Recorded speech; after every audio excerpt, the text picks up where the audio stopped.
What's up, Internet? This is Rambling Josh, and today I want to talk a little bit about a little game by the name of Dragon Quest X.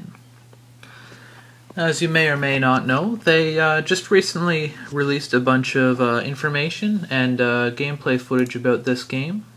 I guess starting 2 days ago.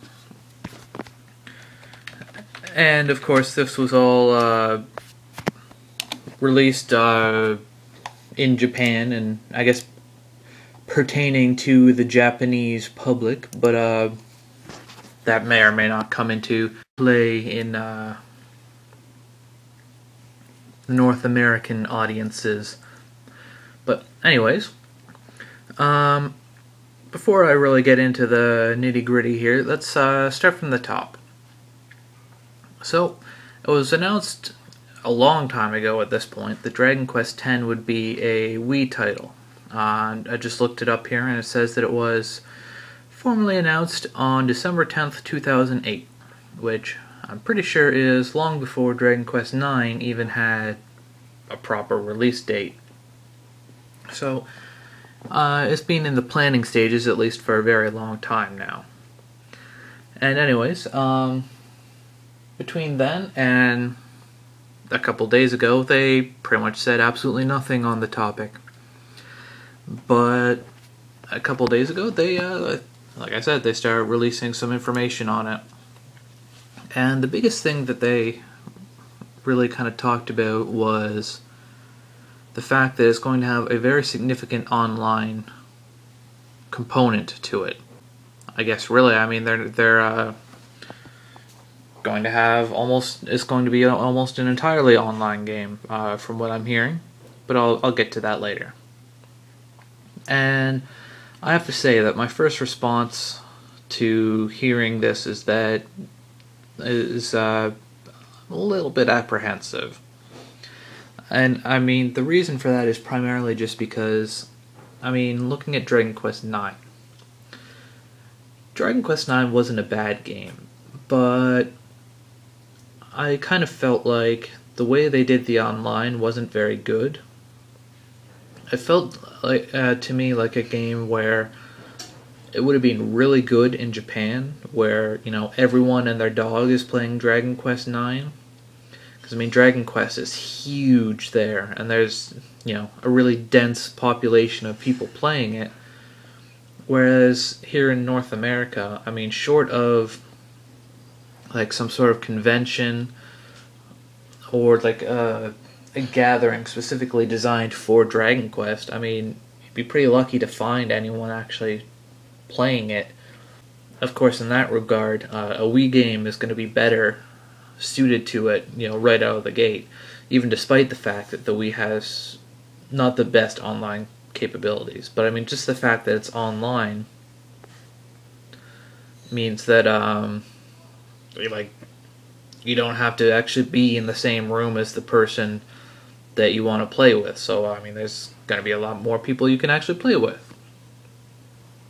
But that's kind of beside the point. See, I always felt like Dragon Quest IX, and it's not the only game. I mean, another good example is White Knight Chronicles for the PS3. The first one, anyways. The second one's not quite out yet. I think it's coming out in like a week and a half over here. But anyways, they're good examples of games that I kind of felt like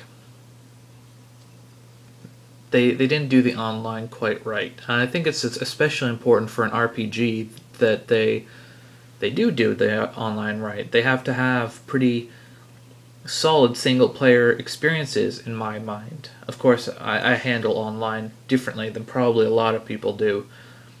I've never really been a fan of playing console games online. I've always kind of felt like if I wanted to play multiplayer, then I would play an MMO on the PC or something. So I usually stick to single player when it comes to online stuff. Or console games, rather. And with Dragon Quest IX, I just kind of felt like they took the wrong path. It's like, it's not that the online itself was bad, but it's the way they crafted the game around the online didn't really suit it. It didn't really create the best single player experience that they could have. I guess the way I tend to think of it is that when you include online in a game, especially in RPG, it's fairly important that the online adds to the game without defining it.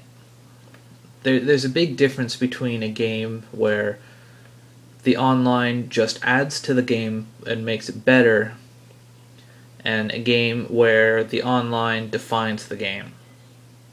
Because, like, if the online defines the game, then, like, you might as well be playing an MMO, in my mind.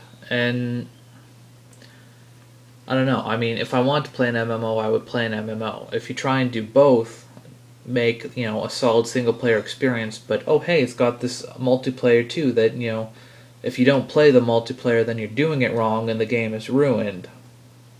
And that just doesn't jive with me. And I mean, I guess probably one of my biggest concerns with this kind of play is the story. I mean, story is really important in an RPG. Story, and I guess and by kind of extension, to a lesser degree, exploration. But, because I guess the thing that strikes me is the fact that in this kind of game, something that was, true of Dragon Quest IX, they really like giving you the power to, like, create your own custom character and, go through the whole character creation process of giving them a name and customizing their appearance and all that. I mean, that's kind of cool, I guess. I mean, you do that in every MMO ever. But I just feel like it doesn't really work for Dragon Quest. Like, how many RPGs out there do you not can you not even rename the character, because that kind of stuff is just so integral to having a good plot. I mean, it's possible to have a good plot without it. I mean, if you look at any of the BioWare games, you create your own character, but then you spend the entire game making, like, dialogue choices and stuff that define that character. But you don't have that in a Dragon Quest game. So it's like, unless your character is kind of predefined, they can't really craft a good plot around it. And I mean, in Dragon Quest IX, I really kind of felt that. Like, you had even your main character, but especially your party. It was basically, everyone was just this blank, faceless character who had just happened to be filling up a party slot. I mean, it's a little bit different for the main character, because, I mean, Dragon Quest has always done it that way for their main characters, just because, the story of the game becomes the story of that character, because they're the main character. It's their story. So you can kind of craft that, but when it comes to your party members, you can't really do that the same way, because, like, you never really know what a character's party is going to look like. I mean, the result is, like I said, you just have a bunch of, faceless characters that don't have any story, they don't have any personality, and they're just kind of sitting there filling up your party slots. Just because you don't happen to have, a friend that you're playing with, so that can insert their faceless main character into your party. And I really don't like that as a single-player game. I mean, whether you're playing single player or multiplayer, I mean, there's no story there. And, in a console Dragon Quest game, I don't think that works. I mean, how many Dragon Quest games have had faceless party members? I can think of, before Dragon Quest IX, I can think of one, Dragon Quest III. And that was back on the NES, where, they only had limited storytelling capabilities anyways. I mean, that game was huge on its own. But, I mean, ever since then, I mean, Dragon Quest has done a pretty darn good job of, making characters that are unique and entertaining and fairly deep. So, I mean, to just completely throw that away just by making an online game, I mean, it doesn't make much sense to me. I mean, why would you just sacrifice that? I don't know. I mean, I kind of get the feeling like online is Dragon Quest is something that the Japanese public really likes, and so I mean, it feels like something where Square Enix is like, yeah, the Japanese public loves this. Let's keep doing it. It doesn't do so well in North America, but meh, whatever. And I mean, I guess I don't know. I obviously, I don't really like that approach. I mean, I guess they're free to do whatever they want. They're Square Enix, but obviously that kind of displeases me. And now, the one kind of exception to this whole thing is there's the possibility that this is going to be less of a single player game and more of it's going to actually be an MMO. And in that regard, I think that's a very interesting proposition, because having a proper Dragon Quest MMO, I think that would be pretty interesting. It would have to be done very differently than a normal Dragon Quest game, if for no other reason than because I think, just normal turn-based combat, I don't think that would work particularly well for an MMO. I mean, I don't know, maybe it would work. There are games out there that are more closer to a turn-based format that are MMOs that I've never played. I guess at this point the thing is that all of the information that's being released is being in like Japanese press conferences and stuff. And I mean, I can't speak or read Japanese, so everything I'm going off of is based on what other people have said or what I can kind of extract from, the videos and stuff. And I guess a little bit on assumption. So it's kind of hard to tell just how far they're going with the online. But yeah, I mean, I think an MMO style game could be interesting. But that brings me to the next point, I guess, is even more recently than that stuff, I read that they've said that it actually will be almost an entirely online game. I believe specifically what I read was that it said only a few hours of the game will be able to be played offline.